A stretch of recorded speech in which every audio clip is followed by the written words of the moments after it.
चलिए यार शुरू करते हैं। तो इस सीरीज़ में हम बेसिकली फ़िज़िक्स को पढ़ेंगे। फ़िज़िक्स के लिए बेसिक मैथमेटिक्स का होना बहुत ज़रूरी है। तो बेसिक मैथमेटिक्स के टॉपिक हम आज दो कवर करने वाले हैं। पहला है फंक्शन और दूसरा है एंगल। फंक्शन एंड दूसरा है एंगल, फलन और कोण, है ना। तो यार फलन किसे कहते हैं, बेसिक डेफिनेशन क्या है। तो फलन क्या होता है, फलन दो चरों के मध्य संबंध स्थापित करने का नियम है जिसमें एक चर को स्वतंत्र व दूसरे चर को परतंत्र मान सकते हैं।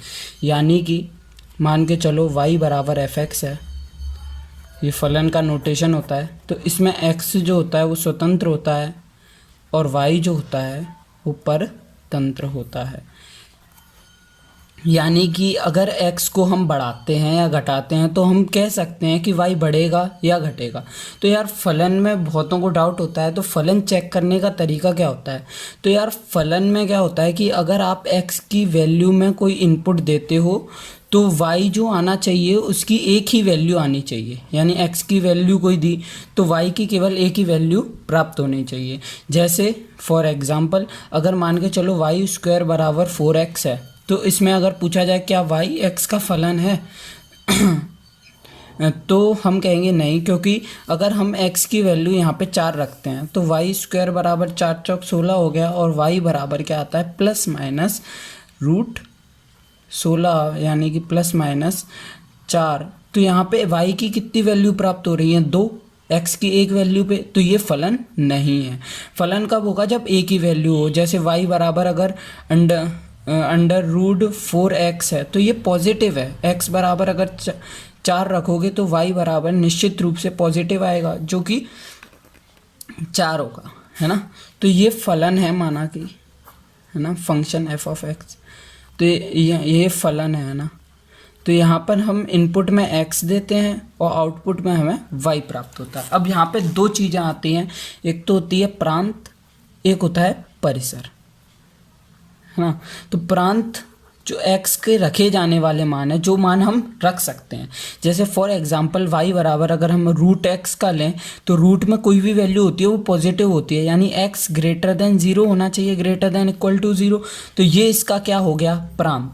परिसर जो भी वैल्यू प्राप्त हो सकती हैं, y की जितनी भी वैल्यू प्राप्त हो सकती हैं वो उसे कहते हैं परिसर। जैसे ही इस एग्जांपल में हमको पता है कि y बराबर रूट एक्स है, तो रूट एक्स कभी नेगेटिव नहीं आ सकता, यहाँ पे प्लस माइनस नहीं दिया हुआ। देखो y स्क्वायर बराबर x अलग बात है और y बराबर रूट एक्स अलग बात है, क्योंकि इसको हम दो तरीक़ों से लिख सकते हैं। y बराबर माइनस रूट एक्स भी लिख सकते हैं, y बराबर रूट एक्स। इसका ग्राफ देखते हैं पहले। तो y बराबर रूट एक्स का ग्राफ कुछ ऐसे आता है ना, और y बराबर माइनस रूट एक्स का ग्राफ कुछ ऐसे आता है। और अगर इन दोनों को मिला दें तो ये पूरा ग्राफ होता है y स्क्वायर बराबर x। तो यहाँ पर अगर हम देखें तो प्रांत जो है वो तो x ग्रेटर देन 0 है, और y और परिसर जो होगा रेंज, मतलब कौन सी वैल्यू हम प्राप्त कर सकते हैं, तो वो क्या होंगी y belongs to 0 to infinity.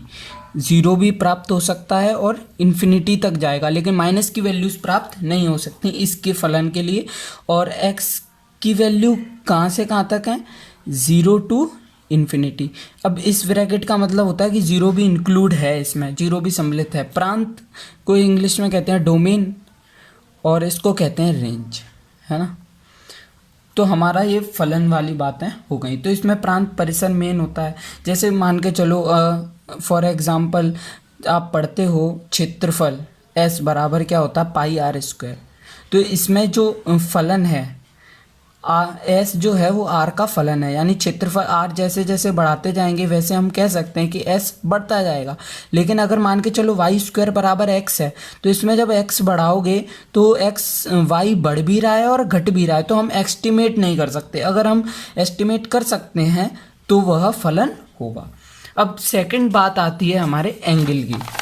तो यार एंगल क्या होता है, एंगल तो एंगल कोण। तो एक ही बिंदु से दो किरणें जब निकलती हैं तो इन किरणों के बीच में जो माप होती है उसे एंगल के रूप में मापते हैं, कोण के रूप में मापते हैं थीटा। अब ज़्यादातर जो होता है, हम पहले जो छोटी क्लासों में एंगल को डिग्री में मापते थे, है ना, degree, 0 degree, 30 degree, 45 degree. But यहाँ पर जो आने वाला है ना, वो यार आने वाला है रेडियन। हम यहाँ पे कोणों को किस में मापेंगे? रेडियन में मापेंगे। और रेडियन में याद रखना पाई बराबर होता है 180 डिग्री। जहाँ भी पाई आए उसे 180 डिग्री रखा जा सकता है। जैसे अगर हम एक एग्जांपल लेते हैं कि 45 डिग्री को रेडियन में बदलो, है ना, तो यार जब भी डिग्री से हमें रेडियन में बदलना है तो उसमें पाई बाई 180 का गुणा करना है, और रेडियन से डिग्री बदलना है तो पाई बराबर 180 रख दो, या फिर 180 बटे पाई का गुणा कर दो, है ना।